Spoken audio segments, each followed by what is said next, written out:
Hey guys. So my name's Danielle, and this is going to be really quick. It's just kind of going to be a quick intro of what Unraveling Grace means to me, I guess. I want you guys to kind of join me in my journey that I'm on right now. In this past year, I have just poured myself into our church that we started. Um, I I started seeing things happening and feeling things happening.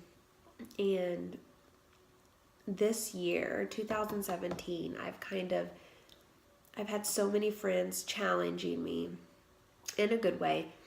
I've had so many friends encouraging me to go ahead and do this, make these videos, kind of let you join me on my journey. I still call myself, I guess, a baby Christian. So I'm still learning. I'm not here to tell you, how to live your life because I'm still learning how to live mine.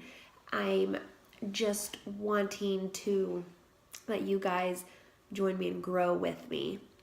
If maybe you've been scared to take that leap of going to a new church or a church period, I want to make you feel comfortable enough to do something like that. Whether it's with me, if you're around here, or if you're watching from afar, if it's just something that has helped you kind of take that first leap and encouraged you to, reach out to somebody, then I feel like this is totally worth it. This year, I've told myself, and some girlfriends and I were talking, where we want to not just skim over the Bible anymore. Not just get in, skim this and this, and be over it. I want to pour into it. I want to live it out when we leave. I'm sorry, I talk a lot with my hands, by the way. But live it out when we leave this house, when we go anywhere that we're going. I want to be living it out. I want to be obeying God, living for God. I want to seek Him more this year. I want to learn more about Him. I want to live for Him. And I know it sounds silly to some of you guys, especially, if you really know me. I've always kind of went to church here and there, but this last year, I don't know. My grandpa passed away a year ago in January. And I feel like, at one point I didn't know what to do. And I had family counting on me. I felt like I was supposed to be the strong one for my mom, for my grandma, for my cousins. And,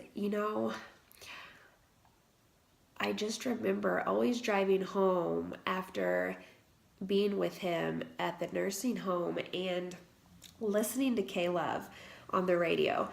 And it was every night. Every night I would drive home and just listen to K-Love, and I would cry my heart out. I would yell, I would scream, and it was so crazy because towards the end, when I knew, he just wasn't going to make it, cancer was slowly taking him away, I became so strong, and I don't know where it came from.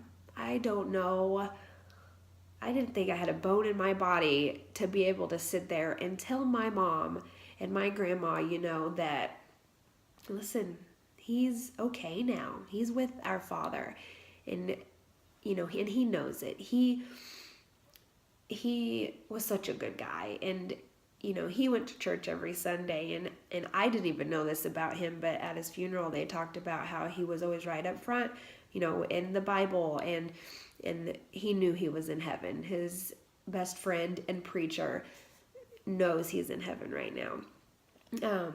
I truly believe listening to K-Love and pouring myself out to God got me through that. I'm not saying it wasn't easy, but it was the craziest thing when I felt like I was supposed to be, just a mess, but I wasn't. And I knew right then and there that was our God holding me through this. taking my hand, walking me through that situation. And that forever changed my, I guess, outlook on everything. My husband and I started looking into churches. We joined one and we kind of never looked back. It has been an amazing, wild ride since we started going to this church that we found, and we could not be more happy. And since then, I've just decided to kind of start this Instagram page and YouTube page called Unraveling Grace, just to kind of, be the positive, be the encouragement that maybe somebody needs. Maybe they're scared to take that step out and try a new church or go to church, period.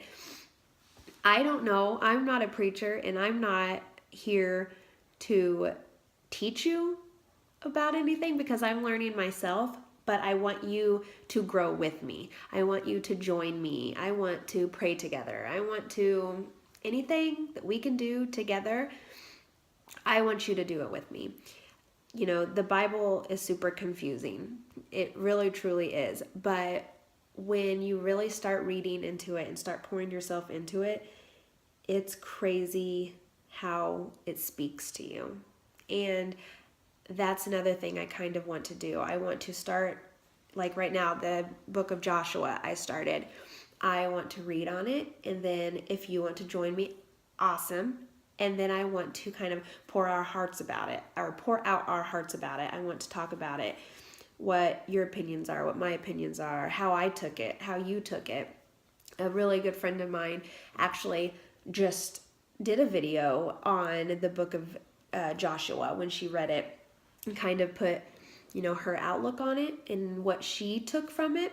And it was so funny because we were laughing because what she took on it and what I took from it were totally, completely different, amazing things. So then we got to get together and we got to talk about it. And, and my outlook on it is perfect for why I'm starting this.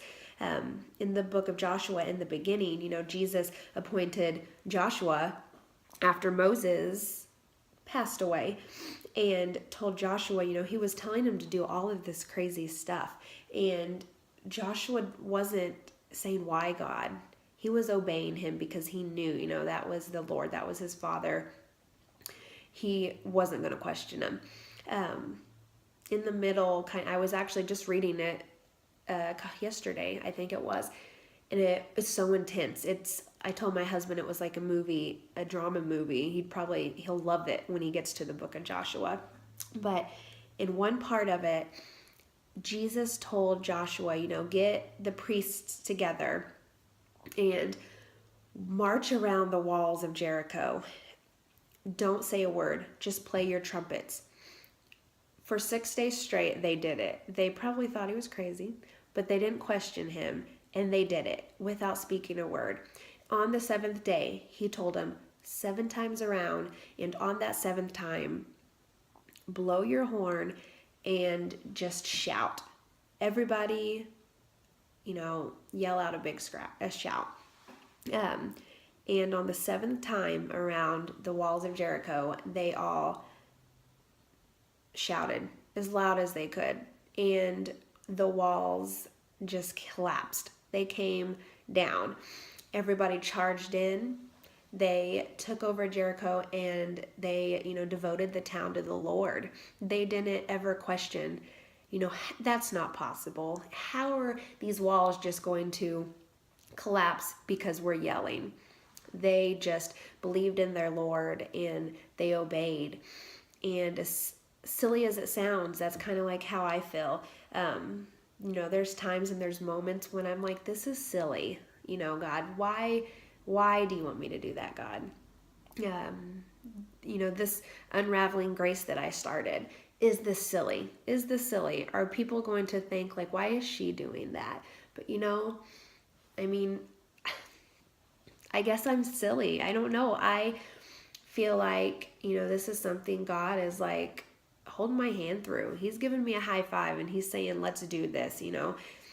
If there's one person that will come from this saying, coming to you saying, thank you so much, you have helped me take the plunge, and I started a church, or I started reading the Bible, or, doing a quick Bible study once a week, once a month, then I feel like it's totally worth it.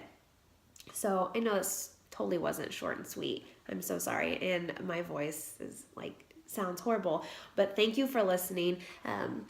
I hope to do more of these videos, like I said, and start more on my Instagram page and everything. And I truly want you guys to join me. I want you to get silly with me, I guess. Don't hesitate to ask questions for prayer. If you want to pray together, let's pray together. If you want to join me at my church and you're from around here, join me.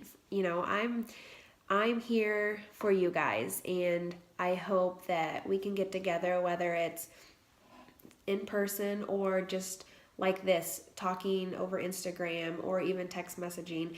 And I hope that I can help, show some positivity and encouragements in your life.